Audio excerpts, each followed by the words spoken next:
All right, guys, welcome back to another episode of the League Express podcast. My name's Jake Kearnan, and joining me as always is the editor of League Express, Martyn Sadler, for what will probably be our last episode of the year, Martyn. I think it's more than probably. I think it's definitely, because unless we do on New Year's Eve. I believe you're going to. Well, I think you're going to be in Prague over Christmas, aren't you? Yeah. So hopefully having a marvellous time. So I don't think we'll be seeing each other again until the beginning of the new year, hopefully. Yeah. But great. So we've got quite a lot to cover, haven't we? And it's just the two of us today, after a few weeks where we've had some really great guests. Yeah. But it's just now the two of us to reflect on all the recent news, as well as maybe reflect on the year as a whole, Jake. Yeah, absolutely. But straight off the bat, mate, any plans for you for Christmas? Is there anything in particular you're looking forward to? I'll probably go to Headingley on Boxing Day for the Leeds-Wakefield game, which is the Wetherby Whaler Challenge, I think it's styled as, because it's going to be interesting to see both teams, actually, with a lot of new players. Leeds have said they're not going to name their squad numbers until after that game. Right. It's, a last chance for players to get the top squad numbers from 1 to 13. So, and Wakefield, of course, will be keen to do well on their return to Super League. So that's going to be really great, I think. And when all the food's laid out on the table Christmas Day, is there something you're going for first? Is there a favourite dish on your Christmas Day table? No, I'll eat absolutely anything, mate. As long as there's Yorkshire pudding with it, that's the main thing. Oh yeah, yeah, that's the main thing. I'm a big fan of the Yorkshire puddings. I've never had one until I came over here. Well, it just shows what you're missing in Australia. Now you've got a chance to make a fortune when you go back to Australia. Open up a restaurant selling Yorkshire puddings, mate. Yeah, and you'll make a fortune. Oh, mate, all right. I've got my post-UK career sorted. I'll go and do that. Absolutely. Yeah. All right, mate, well, let's jump into some of the news that we haven't really had a chance to cover because we've had so many great guests on over the past few weeks. But straight off the bat, mate, the Golden Boot, it's been awarded to Isaiah Yeo. Thoughts on this one? I think he's the first Australian to win it since 2017, first in 7 years. And he's I think he captained Australia, didn't he, in the Pacific Cup, led them to victory. Such a reliable, dependable player, led Penrith, of course, to their fourth successive NRL title, although club games are not supposed to count in votes for the Golden Boot. But yeah, I think I don't think anybody could argue very much with Isaiah Yeo as winning it. The only other guy who I think, I would have been perfectly happy to see get it would have been Herbie Farnworth, who had an outstanding series against Samoa for England, and who I think is now the world's top centre. And thank goodness he's English, is all I can say. But, but yes, were you happy with Isaiah Yeo getting the vote? Yeah, I mean, I think so. In terms of consistency, he's one of the most consistent, and as you mentioned, he's done it at club level as well. Not that it's taken into consideration, but I guess looking at the award as a whole, I kind of wish we had maybe a separate award that focused on the MVP of the world, which takes into consideration club games as well. Yeah. Well, Nathan Cleary's never won it, has he? No, and he is. I think by most people would say that he's the best player in the world, but. He missed the Pacific Cup this year through having his body repaired and so on. So and at one time, the Golden Boot originated with Open Rugby magazine, and we inherited it when we converted Open Rugby into Rugby League World. We actually sold the intellectual property to the Rugby League International Federation a few years ago, and they changed the rules. It used to be the best player in the world. They unilaterally changed the rule to make it the best player in the international game, and I can see why they would do that, but why they wanted to do it, but I don't think I'm not sure that it was a wise thing to do, really, but that's what they did, and I don't think anybody would argue with Isaiah Yeo as a winner this year. Now, just two sort of follow-up questions. Do you think this puts the onus on the Nathan Clearys to play international football? Well, now? If it does that, that's a great effect, isn't it? Let's hope it does. And but of course, what my wish, Jake, if I ran rugby league, if I were a rugby league dictator throughout the world, and I could organise rugby league in any way that I felt was best to promote the interests and values of the game, I would switch the international game to July. Throughout the world, I'd either suspend or go easy on the club game in July, but I would make all the major international tournaments in July, halfway through the season, so that players were probably going to be more available for international games. Even then, you could never guarantee. I mean, Nathan Cleary might just get a bad injury in June. Who knows? So you can't say that by doing that, players would automatically be available. But I do think if the international game were in the middle of the season rather than just at the end of it, it would garner more awareness, more international support. And certainly, I mean, for example, if England or Great Britain were playing Australia in this country in July, you know from being over here, July in England is a hell of a lot nicer than November when we normally play Australia. And if Australian supporters were coming over here, I'm pretty sure they come over here in greater numbers to an English summer rather than a dreary English winter. And vice versa. Like, I'm sure English fans would rather, go and relax in, say, 20 or 22 degree heat versus 30, 35 degree heat. Absolutely. Well, I've been to Australia, obviously, in July, and it's marvellous. From our point of view as an Englishman, we don't like, suffocating heat. I've been to equatorial countries where it is suffocating, and you don't, as somebody coming from this country, you don't want that. So to go over to Australia in July is actually a great time, particularly when you're going to Queensland, of course. Yeah. It's beautiful up there at that time of the year. No, absolutely. And just the other question I had, Herbie Farnworth, do you think, let's just say, if England had played their series, say they were a part of the Pacific Championship, do you think Herbie would have had a better chance of getting the Golden Boot award? Oh, I don't know. Because you and I both picked him to receive it. Yeah, I'm not absolutely sure. You'd have to look. I've not looked closely at who was on the voting panel. I know that at one time I was on the voting panel for the Golden Boot. I think they obviously updated the panel and made it. I think the panel now consists almost exclusively of former international players. I'm not sure how many Brits are on it. I'm not sure who the voters are, but you never know. I mean, if Herbie had played against Samoa in Australia, maybe it would have been noticed a bit more. Who knows? But it's just speculation, isn't it? Yeah, absolutely. Mate, but before we touch on some of the things in your column, we will remind and I guess announce to our listeners that the Rugby League yearbook for 2024-2025... It's arrived at last, I'm very glad to say, and it will be going out today to all those people who have bought it from us direct. So if you're wondering where your yearbook is, it will be coming out today, and we are hoping that therefore it will be with you by Christmas, and it's well worth getting. It's a terrific job.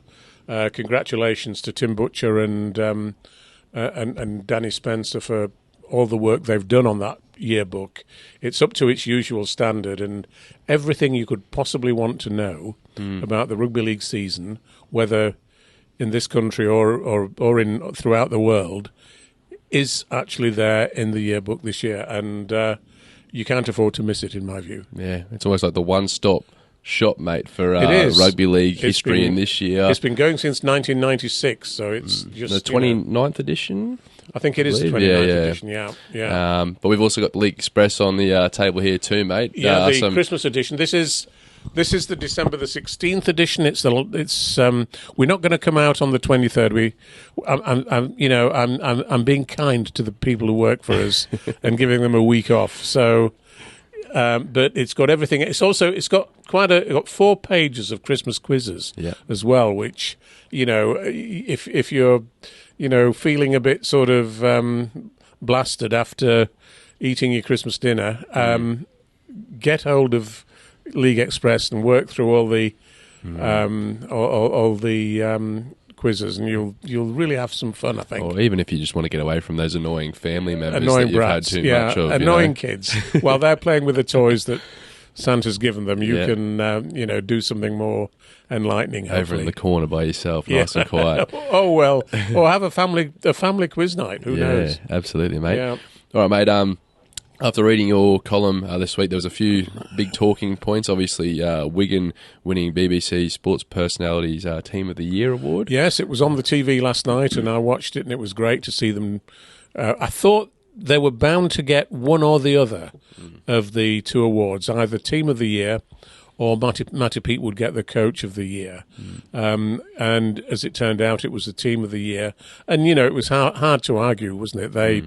They did extremely well, and they were all. I think they must have been the favourites to win it, and they did. And Matty Pete, several of the players went up on stage with the coach, Matty Pete, and Matty gave a very nice speech. I don't know whether you saw it, but it made the point, that in rugby league, we, as a leading rugby league club, the club tries to give more than it takes from its community, or words to that effect.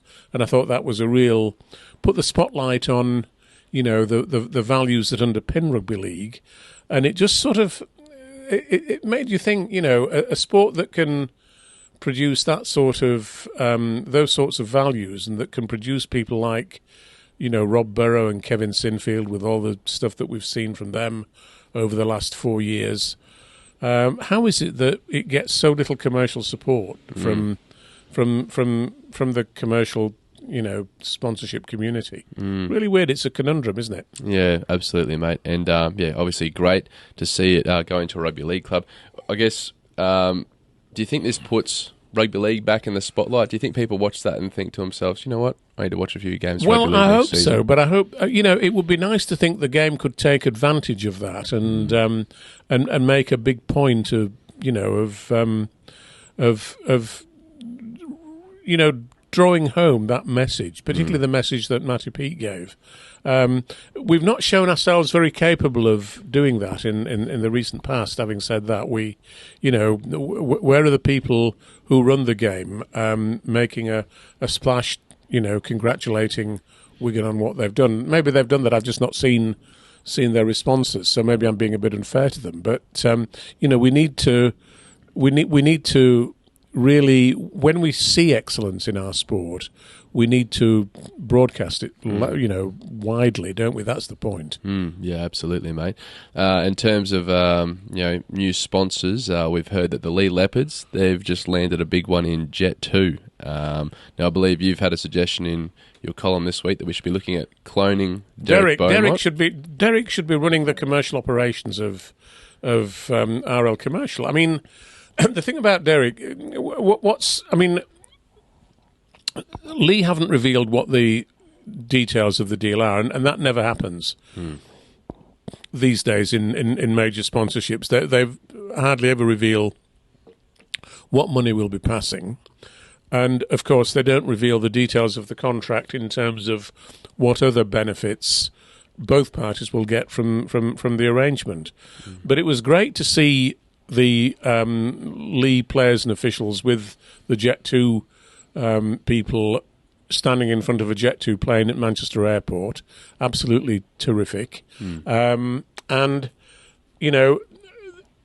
that sponsorship deal has attracted an enormous amount of interest on social media. On X, for example, when the League Express posted on Twitter about this deal, it generated an incredible amount of engagement. Leigh are very good at the moment at promoting engagement on social media for things like that, and all credit to Derek and to his team at Leigh, who are doing such a terrific job. And it's funny. We need to.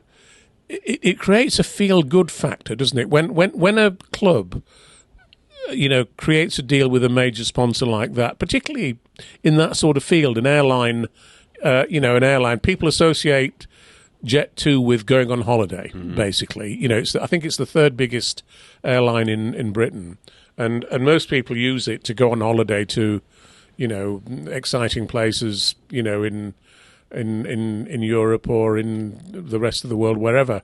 So it's a very positive. It's got a very positive image for most people, I think, and that translates into a feel-good factor for Leigh Leopards rugby league supporters, and nobody knows whether it generates bigger crowds, but actually, Leigh, if you look at the information about their crowds in the yearbook, if I can just find, let me just find where the figures are. Leigh's average crowd this year was 8,337, which is tremendous compared to a few years ago. It went up from 7,254, and it was a rise of 1,083.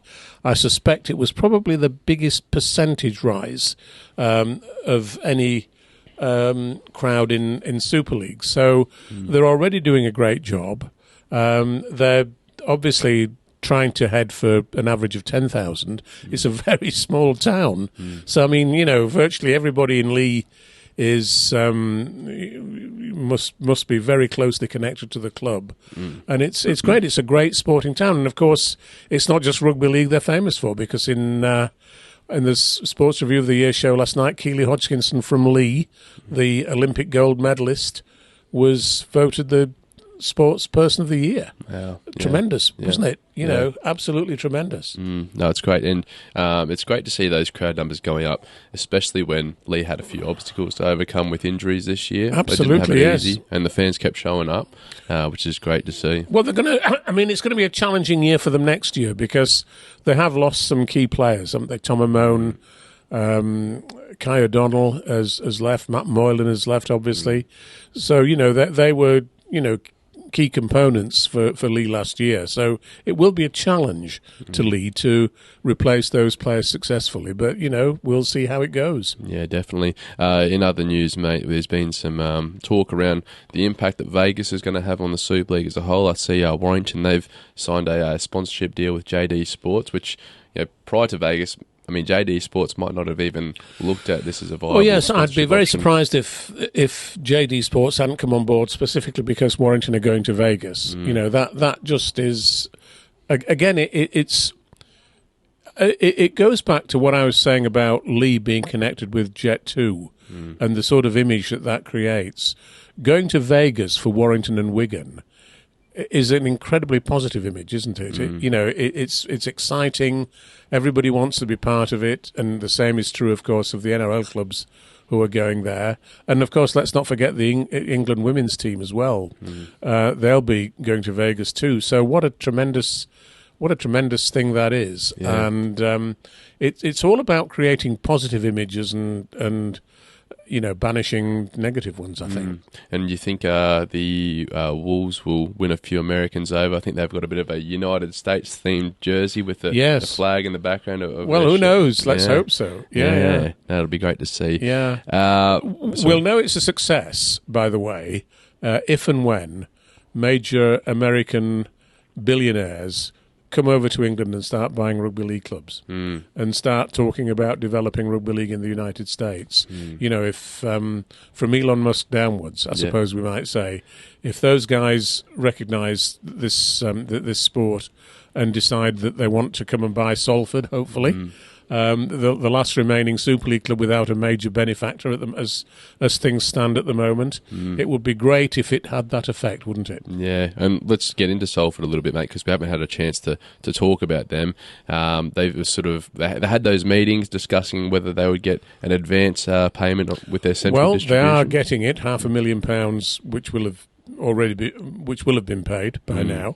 But the bigger news is that the local authority, Salford Local Council, have now bought out Peel, and they now own the stadium as a whole, which means that they can renegotiate with Salford to give Salford some financial stake in the stadium in terms of hospitality rights and so on. So that's a tremendous advance, and hopefully an agreement will be forged in the fairly near future. And credit to Paul Dennett, the mayor of Salford, who's photographed, had his photograph all over the place recently, celebrating this news, and he's wearing a Salford Salford hat. His photographs in League Express this week, so it's great to see that, and I really think he's a very genuine guy, very keen to help Salford. But having said that, Jake, it's not just the stadium that, as I understand it, that Salford have now acquired. It's the land surrounding the stadium as well. So it's not just a philanthropic move by the council to help Salford, although it clearly does that. But a lot of people said, well, some of the critics within the Salford Council said, what are we throwing money around for to buy a stadium that's designed to help a rugby league club? It should help itself. Well, it's not just that. It's actually giving the council the right to develop the land around the stadium, which is going to be quite valuable land, I think. And they will now decide what happens to it. So, and who knows what they're going to put there. So it's going to be, it's a great move for them, a very valuable piece of real estate, really in a very valuable location, potentially. So great for them. Now, all that we need for Salford, I mean, we've had the Michael Carter, the former Wakefield's chief executive, and another guy whose name I've forgotten, who went into Salford to look at their financial condition and have recommended saving something like £700,000 a year, which is very difficult for a club like Salford to do. But on the horizon, I'm well aware that there is a major investor who is looking very carefully at Salford with a view to buying the club. And if that happens, and, we've got to keep our fingers crossed, but if that happens, then Salford's financial worries will be behind them. And if I were Salford, I certainly wouldn't be offloading players at the moment, even if it did save some money, because if that investor comes on board, they want to be able to hit the ground running.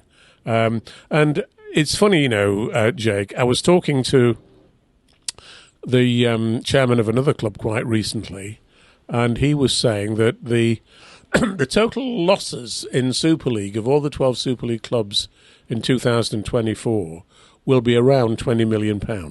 Yeah. And he said the club that's making the lowest amount of losses is actually Salford. Salford is actually in terms of losing money, is actually probably the best managed club in the game.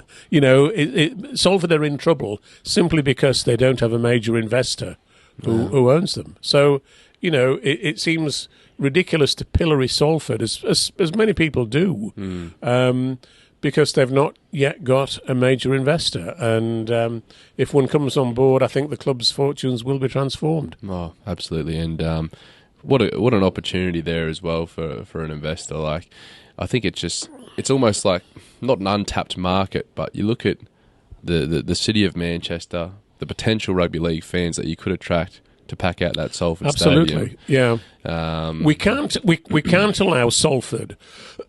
I used to say that the two most important clubs in the game, in terms of their positions in the country and the population, were London Broncos and Salford, in the heart of the capital city and the incredible conurbation of Manchester. I mean, which you live in the middle of now. You can't afford to allow a club in that location to, as we've seen with London, we've allowed it to wither on the vine, which is absolutely ridiculous in my view, and we can't allow the same thing to happen with Salford. No, I agree, mate. We'll move on to some other news. Overnight, it was announced that John Bateman has signed with the North Queensland Cowboys. Yeah, I mean, John Bateman, for some reason, seems to have fallen out with Benji Marshall at West Tigers. And West Tigers they weren't prepared to have him back, it seems. I don't know what the cause of the fallout is, because they've never been explicit about that, have they? But it's clear that he wasn't going to stay at West Tigers. He's got 2 years left on his deal. He was going to go to South Sydney to join Wayne Bennett, it seemed, but now it seems the Cowboys have moved in to sign him. And basically what the Cowboys are saying is that they want an experienced back row forward who's going to add toughness, particularly in defence, to their side, because that was where they had some shortcomings last year. And John Bateman is certainly as tough as teak. He's got a terrific rugby league brain, and I think he will bring a lot to North Queensland Cowboys, particularly if he gets on with the coach. Yeah, absolutely. Let's hope he does. I hope he packs his sun cream with him before he goes up to Townsville, mate. Well, they were saying they want to get him early, so that he can get used to the temperature, which is a killer up there, isn't it? Yeah, he'll if you thought last pre-season was hard, wait till he gets to Townsville, mate. Yeah. It's another bloody level up there. Yeah. But yeah, great to see. Also a good senior signing for that young Cowboys team. Obviously, they lost Chad Townsend for the next season to the Roosters, but you look at their young back rowers. You got Jeremiah Nanai, Helam Lukey. They're only going to benefit from having someone with you would have thought so, wouldn't you? Yeah. So yeah, great to see. The other big news, mate, we've been talking about it for the last 12 months or so, but the NRL have confirmed that Papua New Guinea will receive the next licence, which will see a team based out of Papua New Guinea in 2028. 2028, yeah. I guess lead up to this, there was a bit of speculation around whether the team would be based in Cairns but play a few games. No, it's got to be. If it's representing PNG, that's where it's got to be. But do you like the move straight off the bat? I'd like it more if it wasn't so reliant on government funding, which could be potentially withdrawn. If the Australian government, it's a Labour government at the moment, run by Anthony Albanese, who's a well-known rugby league fan, isn't he? South Sydney supporter, a very genuine rugby league fan. I understand, but of course, elections come and go, and you never know whether the Labour Party will win the next one, whenever that is. I'm not quite sure when it is, actually. But if it's a different government, will they stick to the deal that's been announced? It's a 10-year deal, I think, isn't it? $600 million. I mean, those sound like impressive figures on the face of it. But and there's also apparently the China clause, which says that if Papua New Guinea moves closer to China and does a trade deal, for example, with China, then the money could be withdrawn overnight. So it's a difficult one, isn't it? Because if you're expanding your competition, you need to do it for rugby league reasons, not political reasons. And it does seem as though politics has played a very significant part in this deal. But having said that, the enthusiasm for rugby league in Papua New Guinea will, I hope, make this a great success. The problem they're going to have is attracting players from Australia. If you play for one of the Sydney teams and you're pretty comfortably set as a player, are you going to want to move to Port Moresby, where there's a lot of publicity about it's a pretty dangerous place, a lot of crime and so on, and you're going to be more or less in an exclusive sort of penned-in neighbourhood. Even if you're going to get tax breaks for doing that, how many players will want to do it? There was a poll carried out by the Sydney Morning Herald which suggested that not many players would be keen to do it. So it's going to be problematic. I mean, the key thing for that team is who they appoint as a coach. I mean, obviously Adrian Lamb must be a potential contender. Jason Demetriou, who coaches the PNG national side, he must be a contender as well. And there'll be others. Who knows? Wayne Bennett might be, however old Wayne may be at that point, they might still fancy turning to him. And of course, the other point about that venue, if you think Townsville's warm, then wait till you get to Port Moresby. Yeah, even hotter up there, mate. I guess from my point of view, the NRL needs to be patient with this now that they've made that decision. They need to give them all the help they can, give. Yes. Because there's no shortage of talent there in terms of their junior pool, you know? Well, the PNG juniors just a few weeks ago drew with the Aussie Schoolboys, didn't they? That's right. And the Aussie Schoolboys only, equalised fairly late on. So there's clearly the talent there. And if you look at the PNG players in Super League, players who qualify to play for PNG, Lachlan Lamb, Nenny MacDonald, Liam Horn at Castleford. Pape, of course, yes. And, there are several of them, all of whom, could potentially be targets for this new club, I would have thought.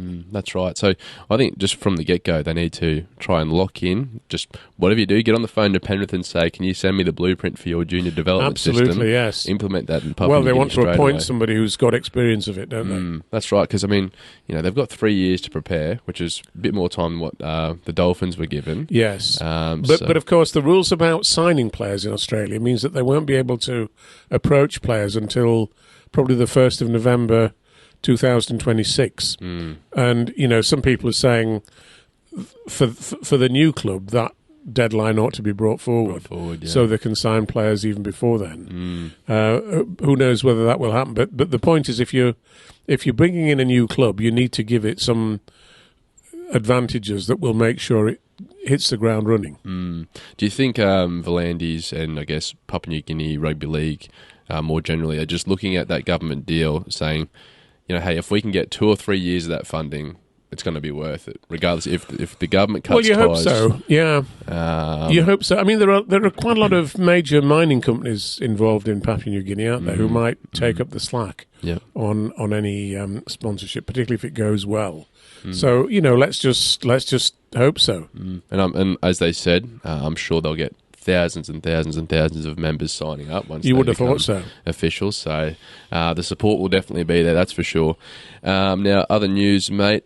Well, actually, just before I move on to the next one, are we going to see a mass exodus of PNG players in the Super League if this team? Well, as I say, we might see that because. They might be attracted by the idea of playing in the NRL for PNG, and there are, as I've just mentioned, there are lots of very good PNG players playing in this country, and more are coming all the time. And maybe they, see it as a bit of a finishing school now, before aiming to get into that new PNG side. I tell you, it would be really interesting to interview some of the PNG players who are over here to see what their response is to that development. No, definitely. Now we'll take a look at the other code, mate, Rugby Union. So Joseph Suaalii, he made his debut for the Wallabies against England at Twickenham, probably a month or so ago. It was, yes. Sort of set the rugby world on fire with his debut performance. Yeah. Mainly because he created a try with a sort of overhead basketball type pass. It's amazing, really, what little players have to do to impress the Rugby Union establishment. That's right. And I actually, after that performance, I put in a column in League Express, the fact that he actually made 4 tackles and missed 4 tackles. And if he'd had those stats for the Sydney Roosters, he would have been dropped the following week. So, it's really weird.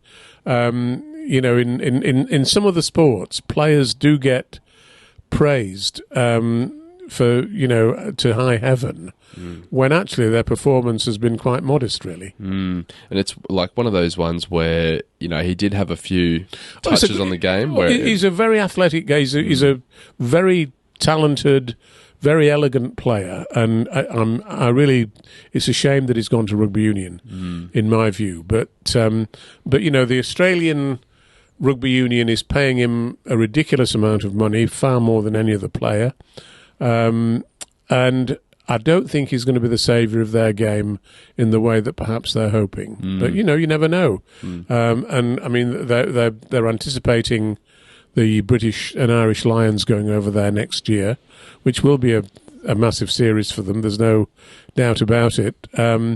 But, they've got this sort of dream of fighting back against rugby league and, the NRL and the AFL and so on, to whom they've lost so much ground in recent years. And I think that ground is now probably irrecoverable, to be honest. Yeah. Now, following his debut, there was a lot of news articles released online about whether England should start looking at some of their talent in rugby league and trying to poach, say, a Dom Young or a Herbie Farnworth. Do you think that'll ever happen? And I guess his debut as a whole, right? We've seen what's happened with him. Obviously, Sonny Bill Williams was a great success when he went across.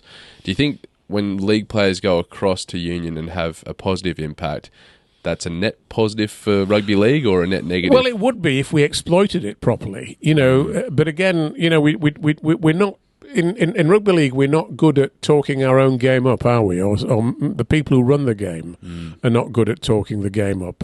When Suaalii had that debut for Australia, the obvious response from rugby league what should have been, if you want to see more players like that, come and watch the NRL or come and watch Super League, where you'll see brilliance like that, in every game, potentially. But we just don't seem to be very good at being able to say that sort of thing. The one player who I think is in danger of going to Rugby Union is Dominic Young, because the English Rugby Union actually last year lost almost £40 million. So it's not they've got to cut back on their spending.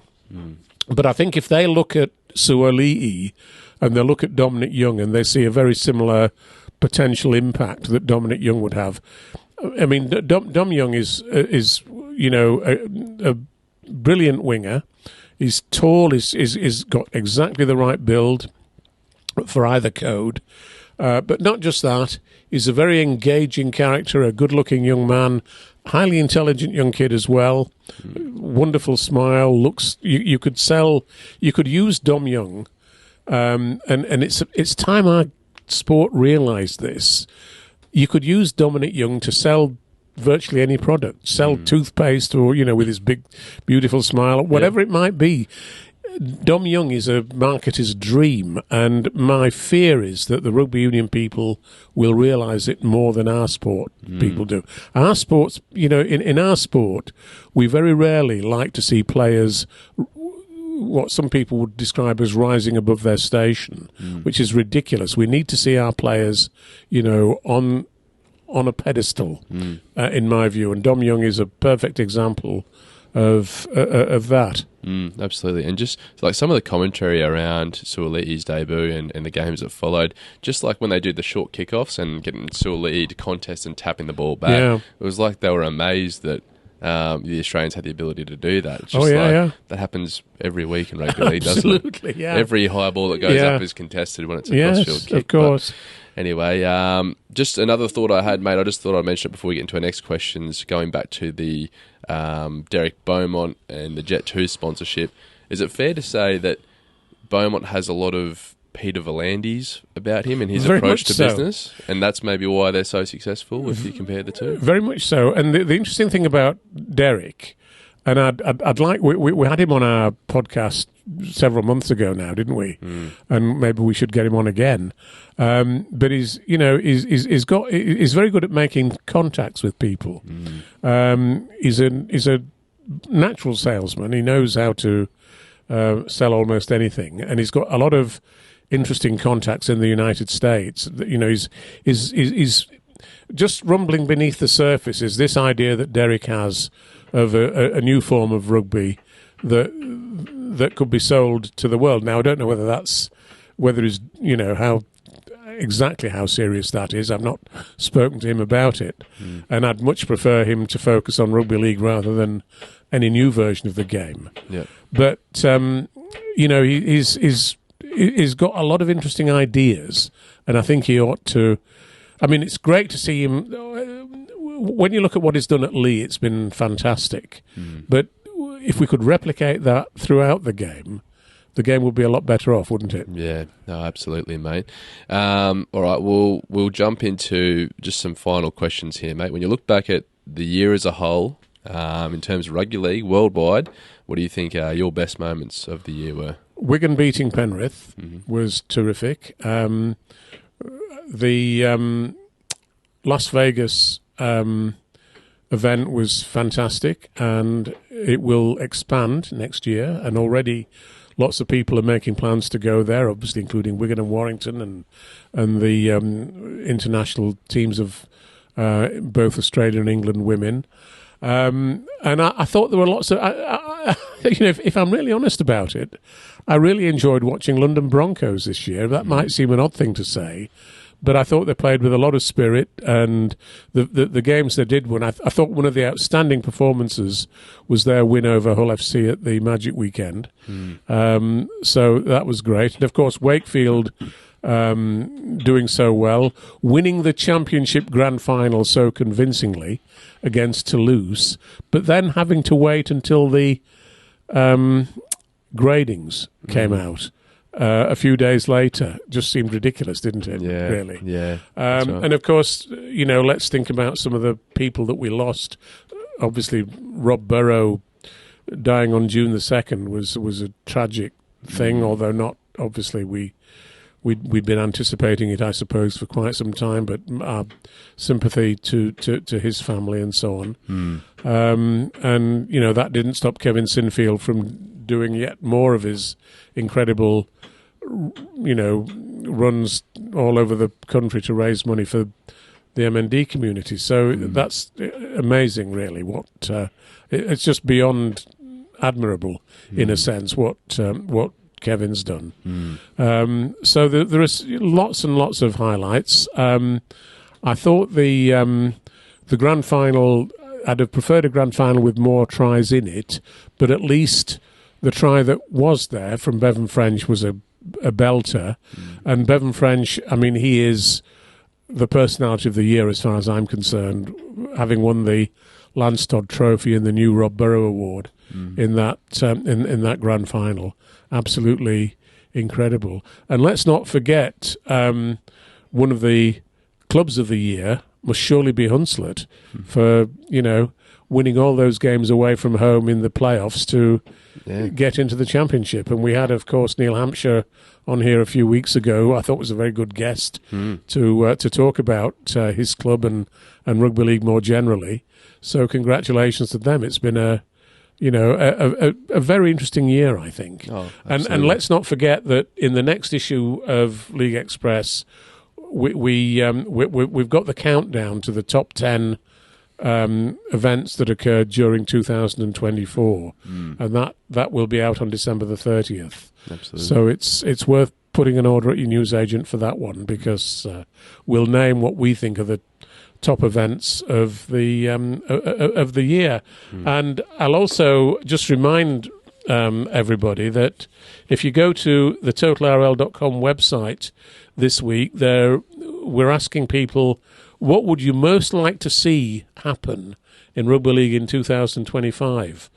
And the options are England to win the Ashes series against Australia, a club to win the Super League title for the first time, the restoration of promotion and relegation between Super League and the Championship, the RFL to announce the expansion of Super League to 14 teams, or the RFL to terminate its contract with IMG, which we threw in as the last one is a bit controversial. So if you want to vote on that, I think England winning the Ashes, to be fair, is winning at the moment. So, but if you want to cast your vote, it'll run for 2 weeks, that poll. I was going to say, that's a tough one to pick, isn't it? I'm sure there'll be a lot of votes across all different ones. But now, I think it's fair to guess that your vote wouldn't be for England to win the Ashes. No, not for that one, mate. Not for that one.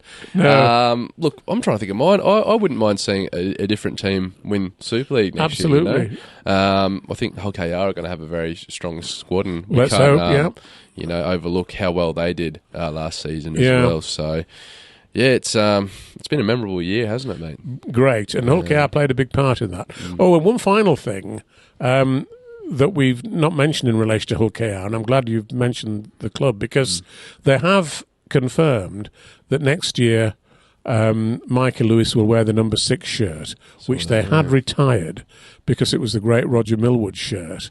And I think it's a great move. I really like that.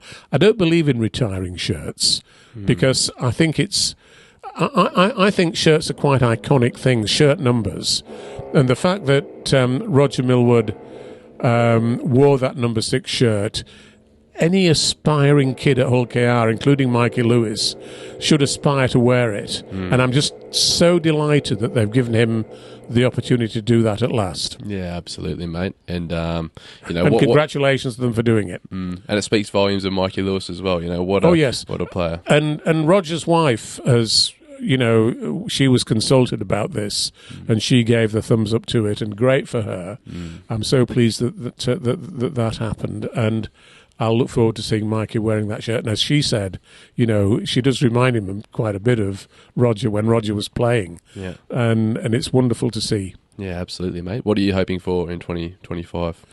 Well, I'm just hoping for I'll tell you, I'm hoping. I would like to see a new team winning Super League. There's no doubt about it, because I think we need somebody to be. But if they are going to, I think Wigan will be absolutely formidable once again. I think my admiration for Wigan knows no bounds. So it seems odd for me to say I'd like somebody else to win the competition, but I would really, because I think Wigan, if Wigan dominate everything, it can be a dampener on all the other teams. So I hope the other teams can compete with them, whether it's Hull KR or St Helens or anybody else, Leeds, whatever.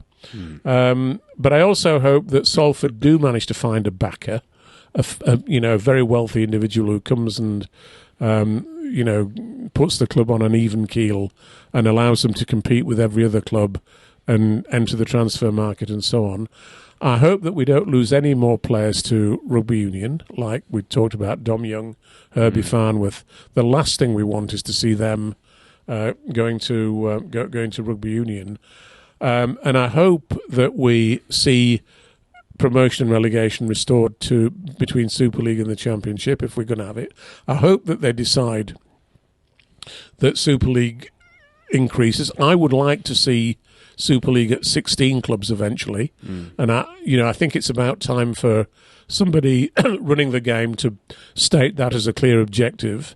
Because I think I personally think that Super League at 12 clubs isn't big enough, to generate a wide degree of interest among non-rugby league people. I think we need more clubs, in that competition.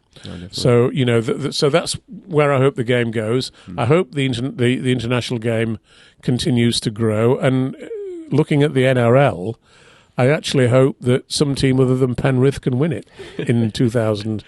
So the Broncos can get back Broncos, there. Well, it's going to be so interesting, isn't it, to see how Michael Maguire does at the Broncos. And it's going to be interesting to see what happens to Ezra Mam there as well after, he was found guilty of that... recklessness with that traffic accident. Hunt back in the Broncos. Ben Hunt back at the Broncos, well. yeah. Interesting to see what they do with that sort of combination. Yeah, absolutely. Because Ezra, he had his penalty handed down the other day, by the way, from the courts, and people are saying it wasn't enough because he got his licence suspended for 6 months, and I think he received an $850 fine. Yeah. For what was considered by a lot of people a pretty serious offence. Well, yeah, I mean, we weren't in court to hear the evidence, were we? So we can't really comment on that, I don't think. But that's right. But I'd love to see West Tigers get off the bottom as well. Yeah. In the NRL, and I'd like to see the Dolphins get into the playoffs. Oh yeah. Under Christian Wolf. So there's and I'd also like to see the New Zealand Warriors back in the playoffs as well.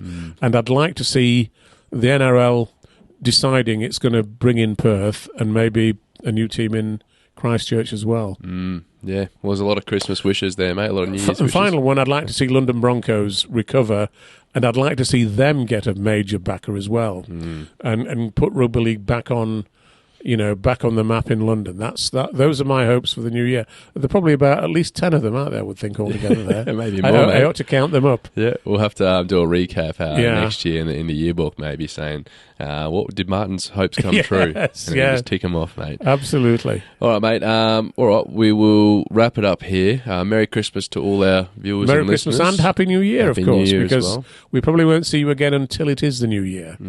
And Merry Christmas to you, Jake. I hope you have a marvellous time when you head off to Prague and wherever else you might be going. Yeah, going to Budapest and Vienna as well. So. Yeah, have a beer for me while you're over there. Oh, I will, mate. I will. There'll be many beers consumed, I'd imagine. Take care. Yeah, we'll do. And for all our viewers and listeners too, stay safe out there. It can be a dangerous time around Christmas, especially on the roads. So just be careful. And we'll wrap it up here, mate. Thanks a lot. It's awesome. Great. Cheers, mate. Bye.